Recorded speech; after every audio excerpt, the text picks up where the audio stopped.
Okay, let's all gather in the middle. Then Noel doesn't have to go wide and far.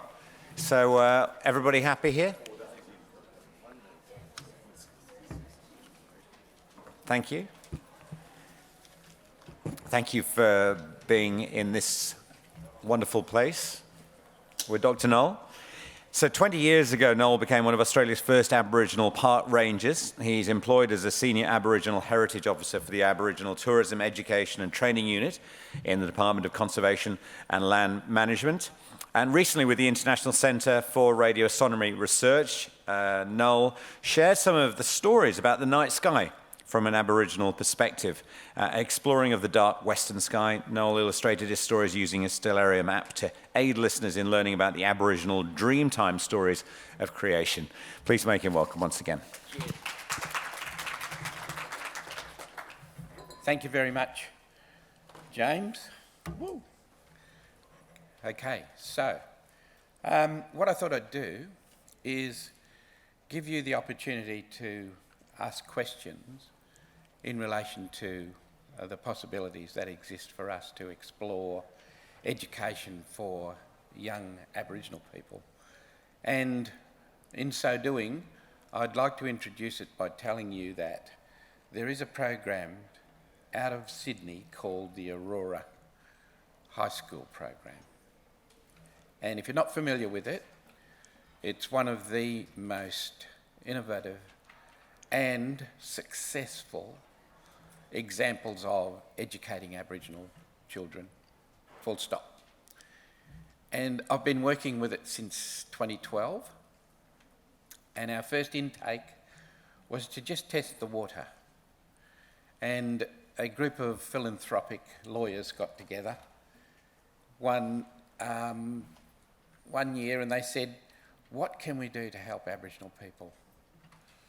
And they all agreed that the best way to do that was to set up this program that is now called the Aurora High School program. For a while it was called TAI, the Aspiration Initiative, and as the program moved along, basically what it was about was how we could help students with academic enrichment and also give them the opportunity to still have cultural saturation. And on their school holidays, they give up a week of their school holidays. That's 3 terms a year. So it works out about 21 days a year. And then the program takes them on a camp, fully funded, totally separate from any red tape, and we do exactly that. Academic enrichment and also cultural saturation.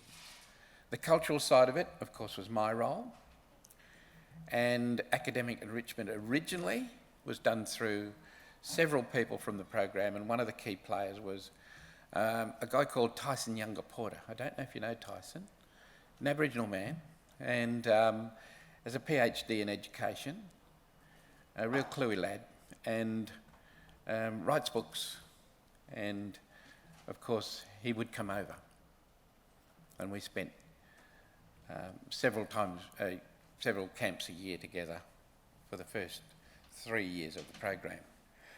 Take the students in at year 8, all the way through year 8, we'd have the 3 camps, return them to school. And then when they went to year 9, same again. Year 10, same again. Year 11, year 12, and also assist them in their first year away from the formal school programs into either TAFE or university. And that program was so successful. They said we would not get you boys past year 9, Aboriginal boys. We took in 15 boys and 15 girls, and we got 14 boys to year 12. They're now either at TAFE or university. That's how successful the program is. So you know what we've done now? We take in year 8s, and we did that 2 years ago. But when they've finished, we bring in, they go to year 9, we bring in another lot of year 8s. The 9s go to 10, the 8s go to 9, we bring in another lot. And we'll stack them all the way to year 12. So we're going to have a phenomenal number of youngsters coming through. And you know what? As I speak to you now, we have 19 students studying at Oxford and Cambridge universities. The key to it, folks, is you've got to get clever.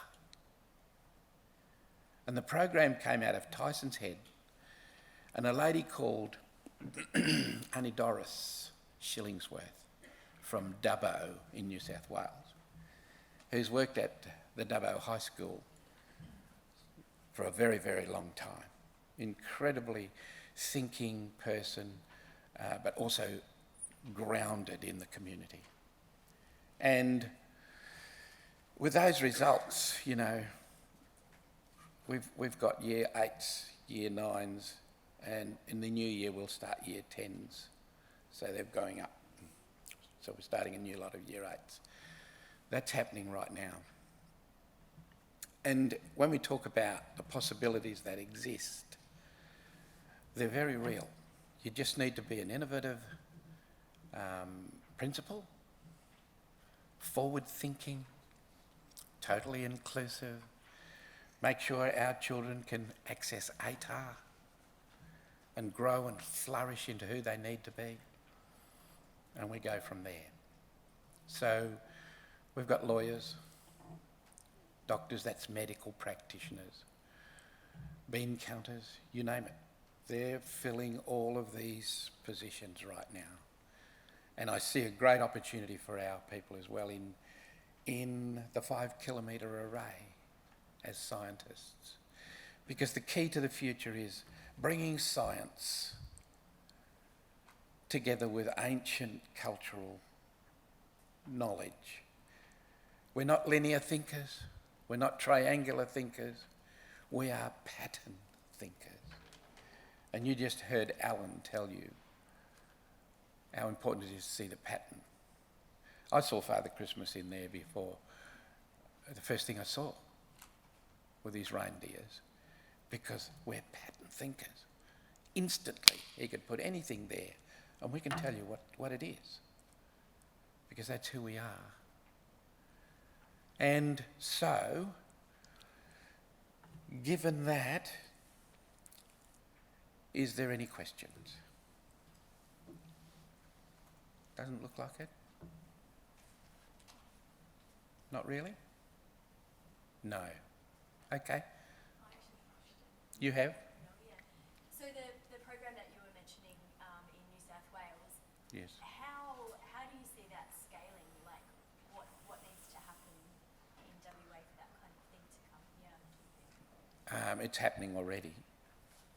And we've started it in Bunbury in the southwest. They've taken on year 8s.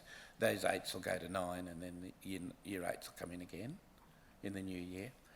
So with it, the important thing is that as the schools are given information about the possibility of being their school being part of it, is to grab that opportunity.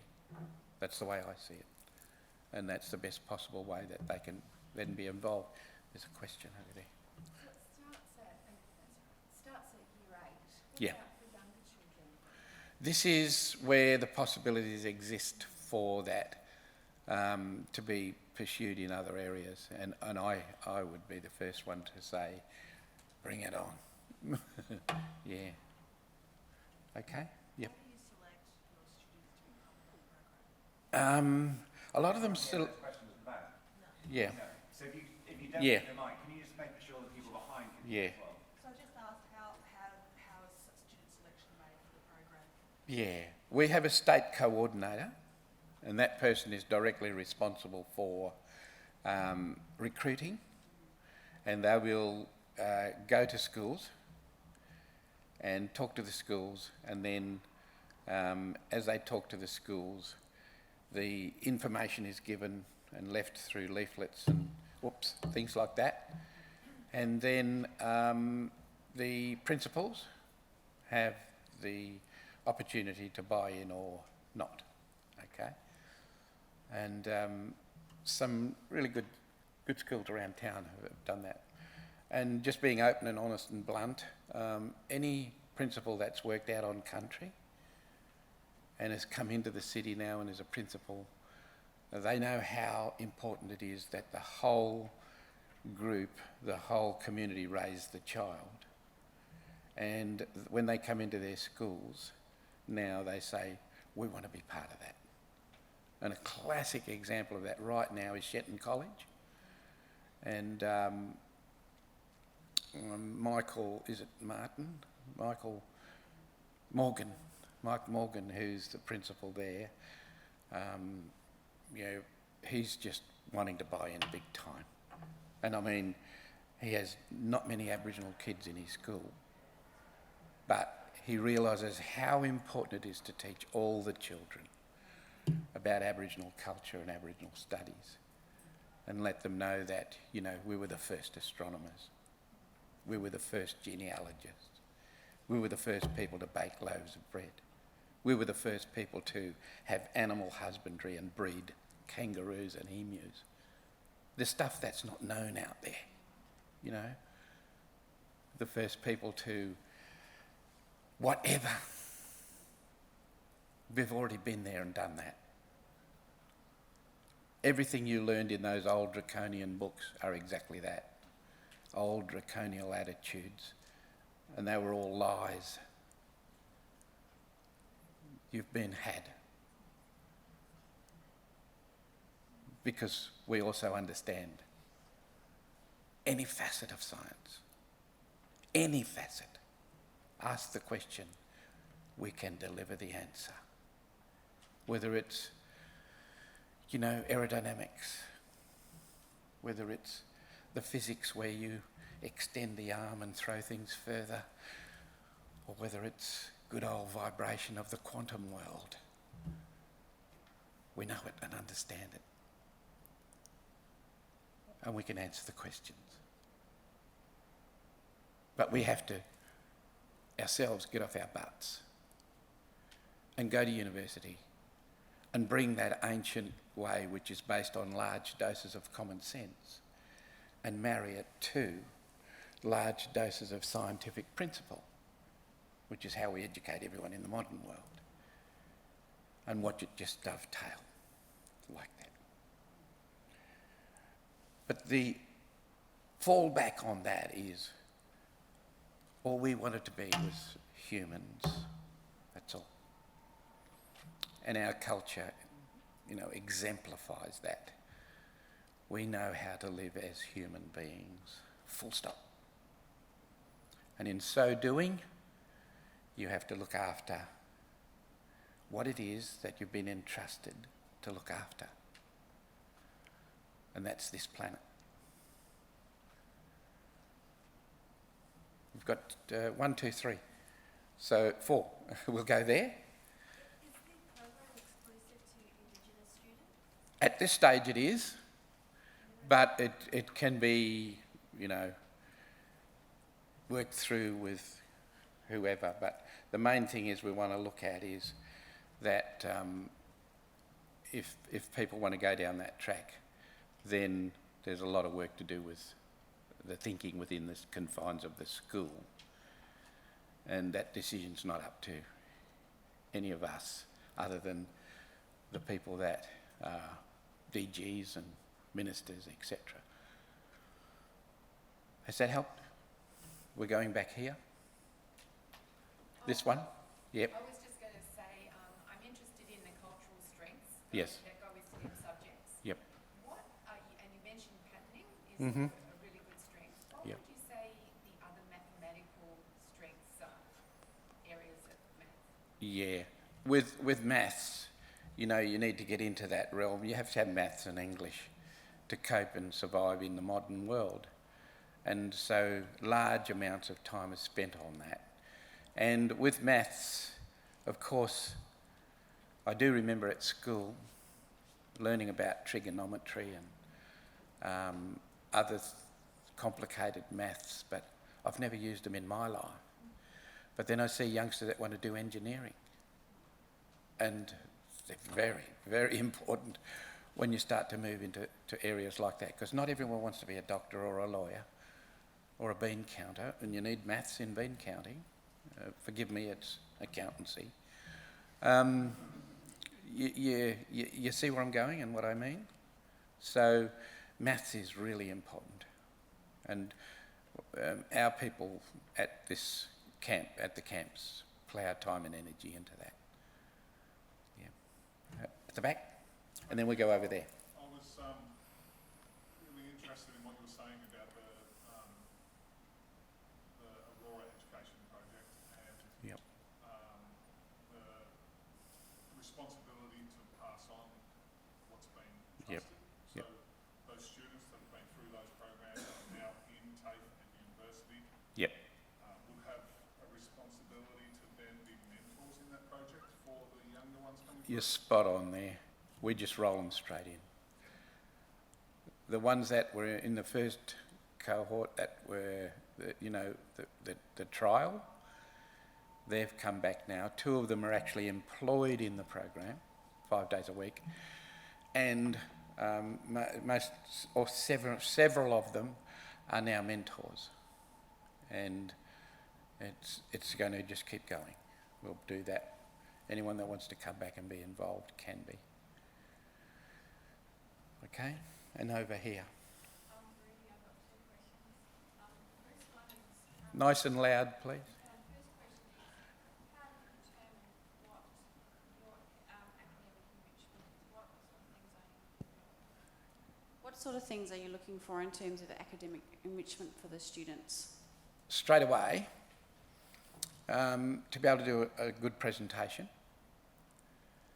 Also, to structure that presentation, we'll actually take them in year 10 to a university, and the whole lot of them work together, and then they work themselves out into teams or individuals, however they want to roll, and then they have to structure a presentation. It has to be written, researched, and presented to us as a group out there before they then bring it in. So that rehearsal, then they bring it in and actually present it at the university. Sorry, I have another question. Do you partner with different organisations in terms of to provide some of this enrichment? So Yep. do you get them to go somewhere and be immersed in something which then they can We do. learn from?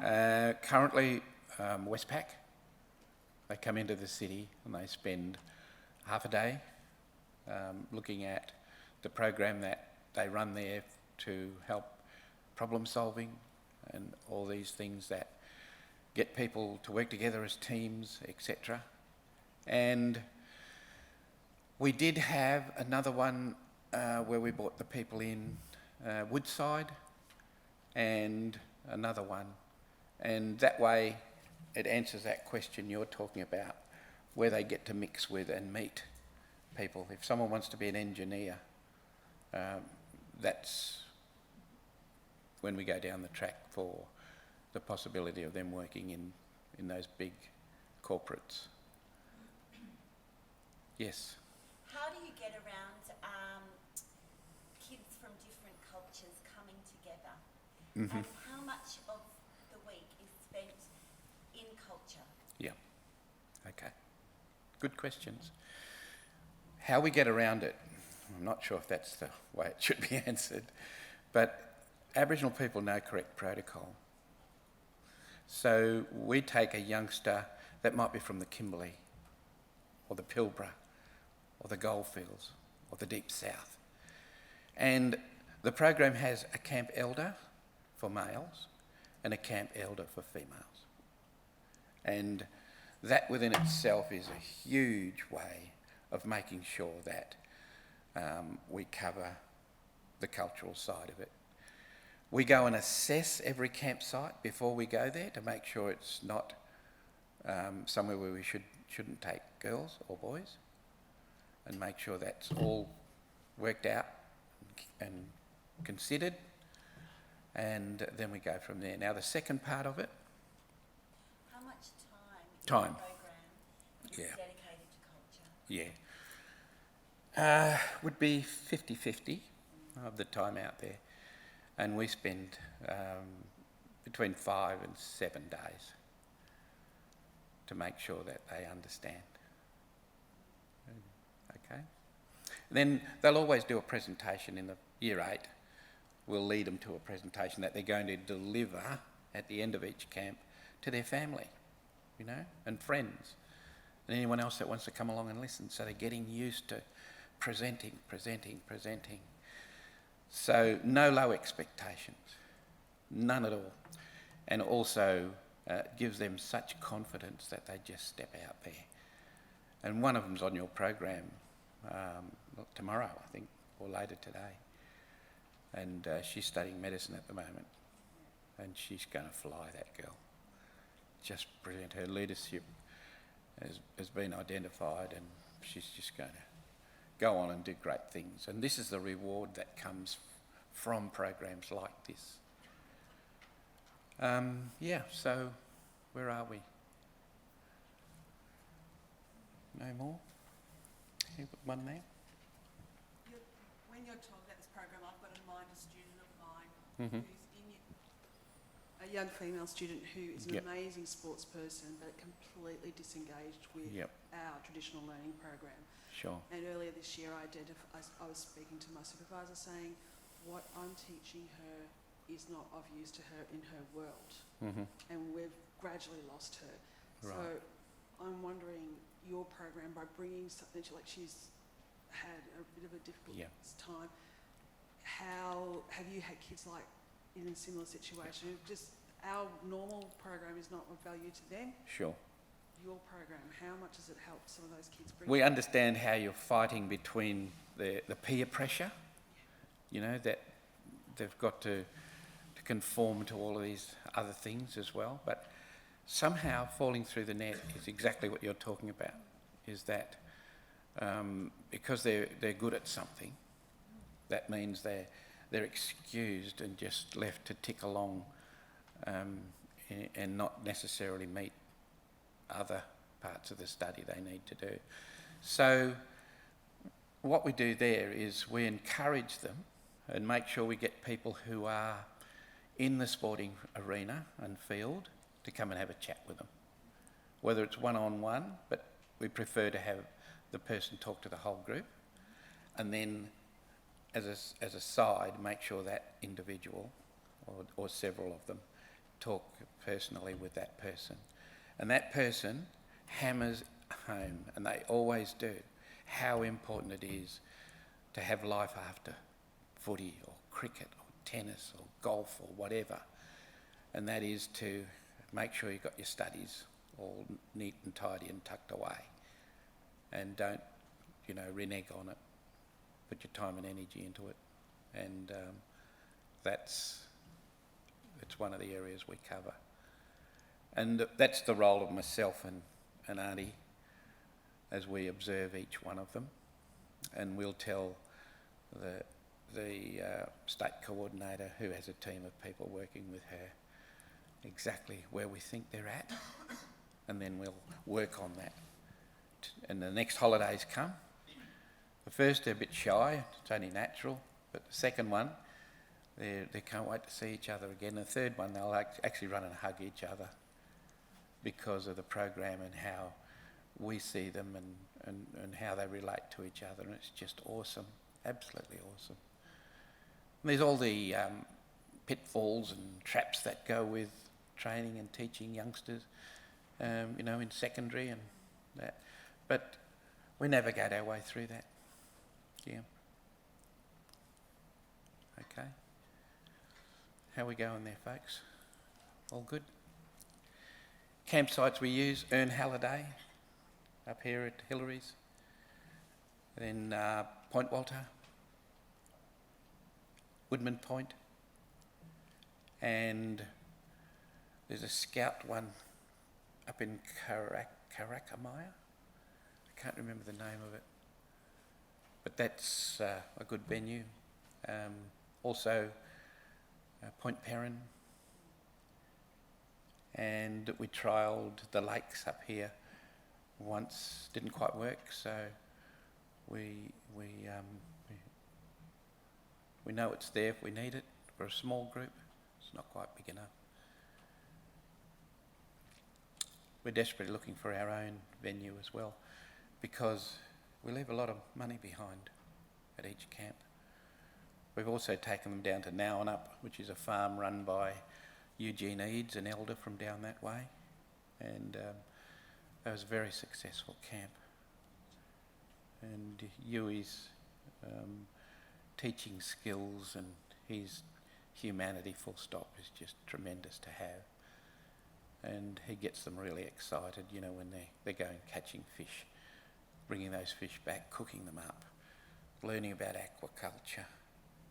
He's an expert in the field, and the opportunities, and just excites them to really get involved in things.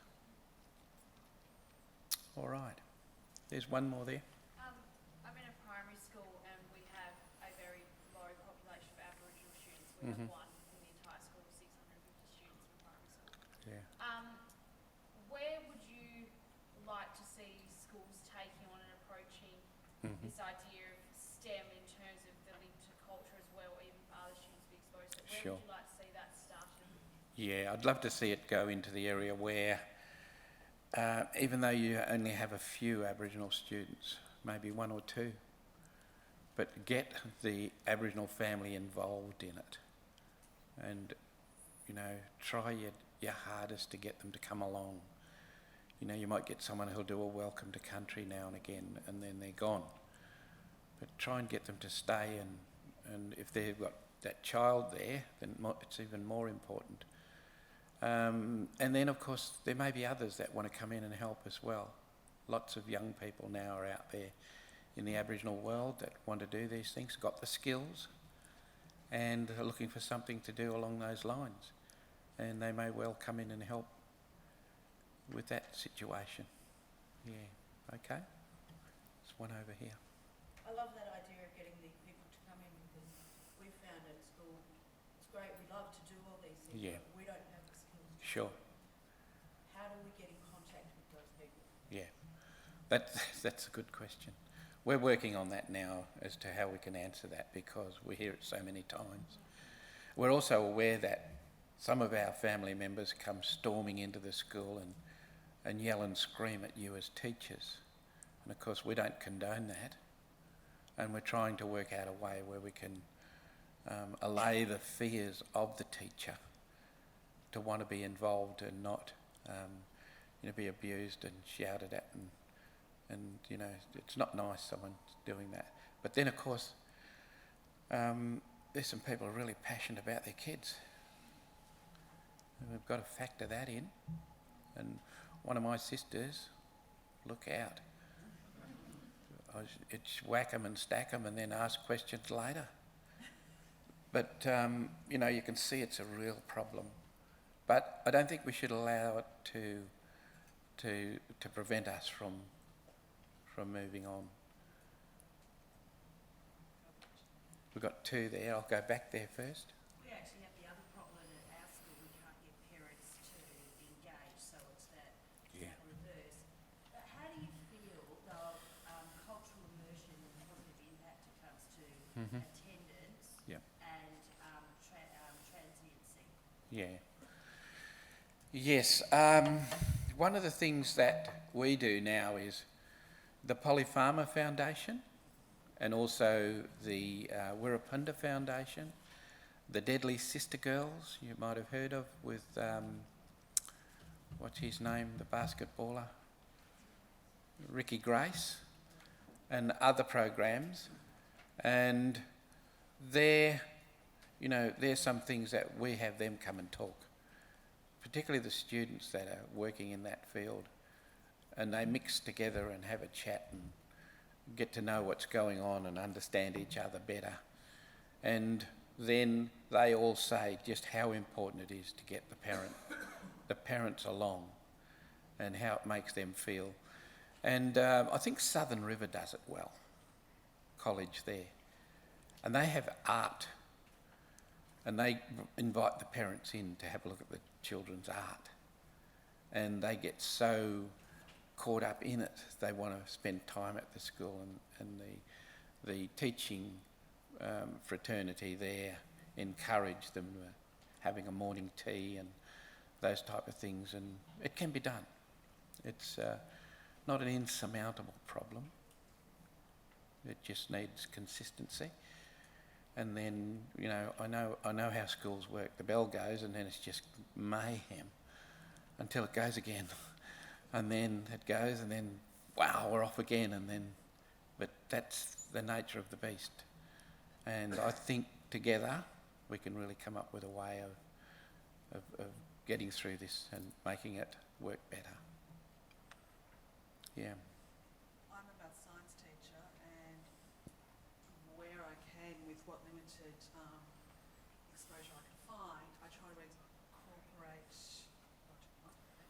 to incorporate Aboriginal knowledge, like with astrology, with land management, and it's great to watch my Aboriginal students, because I'll say, you are more experts than I, and they puff up. Mm-hmm.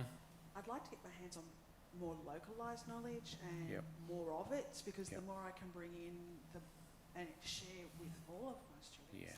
Is there anything being developed in the West that's more relevant to us?